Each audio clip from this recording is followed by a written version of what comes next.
साहबजादा फरहान की press conference थी और प्रेस कॉन्फ्रेंस के अंदर हमें मुमकिन सवालात बड़े लगते थे कि बड़े बड़े सवालात साहबजादा फरहान से किए जाएंगे और इसी तरह हुआ।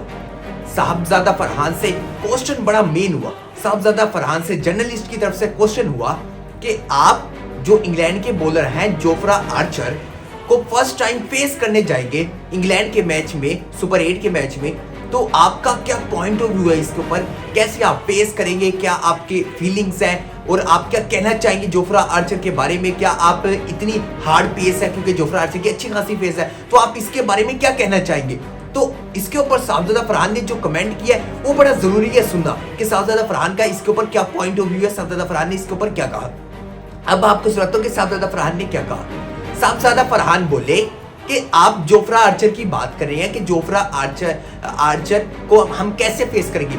जोफ्रा आर्चर कोई बड़ी डील नहीं है।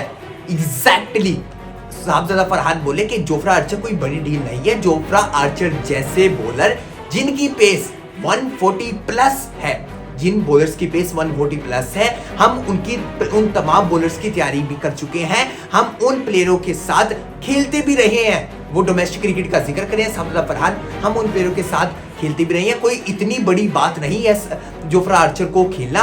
और फिर साहबजादा फरहान ने कहा मैं तैयार हूं हर चीज के लिए, आई एम रेडी फॉर एवरीथिंग।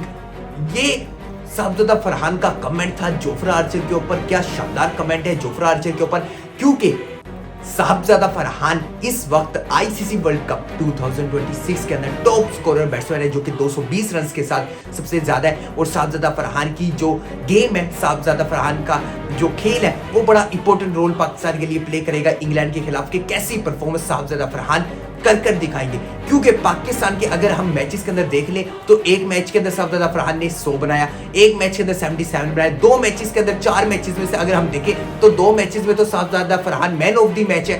तो आप ये देख ले कि पाकिस्तान की परफॉर्मेंस के साथ 50-50% तो साहबजादा फरहान का रोल है, क्योंकि साहबजादा फरहान पाकिस्तान को स्टार्ट वो दे देती है जो कि पाकिस्तान को इतनी एक्सपेक्टेशन नहीं होती।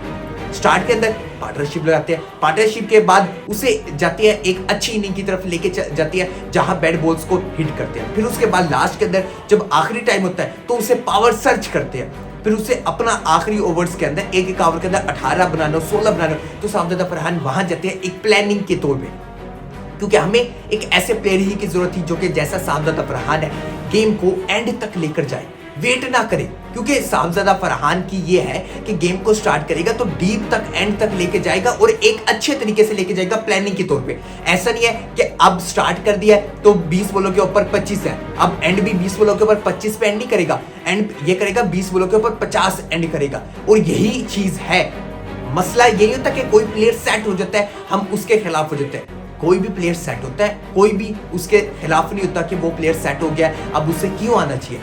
खिलाफ ये होते हैं कि जब उसने इतना टाइम गुजारा पिच के ऊपर, तो उसके पिच के ऊपर गुजारने का जो उसने टाइम गुजारा उसका टीम को तो फायदा हो, टीम को तो कुछ फायदा हो, लेकिन टीम को वो फायदा ही नहीं देते।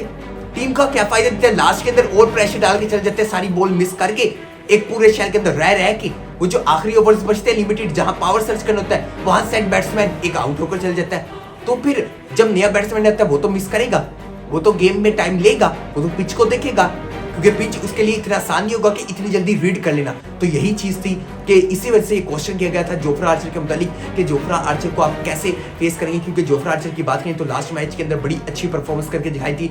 ओपनर जो श्रीलंका के थे उन्हें तोड़ के रख दिया था जोफ्रा आर्चर ने अपनी पेस के साथ और फिर अपनी बॉलिंग के साथ, जिस तरह लाइन और लेंथ के ऊपर बॉलिंग की थी जोफ्रा आर्चर ने। तो फिर ये क्वेश्चन बड़ा जरूरी था कि साहबजादा फरहान का क्या पॉइंट ऑफ व्यू। ये बड़ा अच्छा लगा कि साहबजादा फरहान ने कहा I am ready for everything. हर चीज के लिए साहबजादा फरहान ने कहा कि मैं तैयार हूं। और यही कॉन्फिडेंस लेवल एक प्लेयर का चाहिए जो कि अगली टीम के ऊपर ही कॉन्फिडेंस, जो प्रेशर होगा वो बना देगा जब आपका इतना कॉन्फिडेंस लेवल हाई होगा।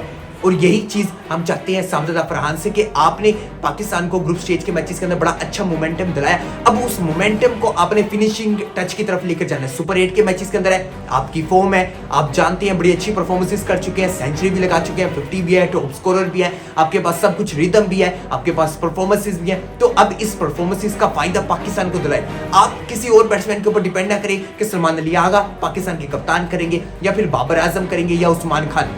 अगर आपके पास परफॉर्मेंस है और आपके बल्ले के ऊपर बॉल आ रहा है तो फिर आप ही अकेले पाकिस्तान को एंड तक लेकर जाएं, किसी के ऊपर बिलीव ना करें, क्योंकि वजह यही है कि दूसरे बैट्समैनों की इतनी परफॉर्मेंसेस भी नहीं है, उनका इतना ना रिदम है, और रिदम के अलावा वो पिच इतनी जल्दी रीड नहीं कर सकते जितनी जल्दी साबजुदा फरहान रीड करे, क्योंकि साबजुदा फरहान के पास एक जो बात करें साइकोलॉजी एक बड़ा अच्छा आ चुका है पॉइंट ऑफ व्यू कि मेरी परफॉर्मेंसेज हैं और ये बड़ा अच्छा पॉइंट ऑफ व्यू जाता है साबजुदा फरहान के लिए। साबजुदा फरहान को अगर कोई बड़ी इनिंग में भी बिल्ड करना है तो बड़ा मुश्किल नहीं होगा, क्योंकि साबजुदा फरहान सेंचुरी भी लगा चुके हैं इस वर्ल्ड कप के अंदर। अब यही चीज थी कि साबजुदा फरहान से इसी वजह से जर्नलिस्ट की तरफ से ये क्वेश्चन किया गया। अब वक्त है साबजुदा फरहान के लिए कि परफॉर्मेंसेस करके दिखाने का, पाकिस्तान को इस मुश्किल सिचुएशन से निकालने का।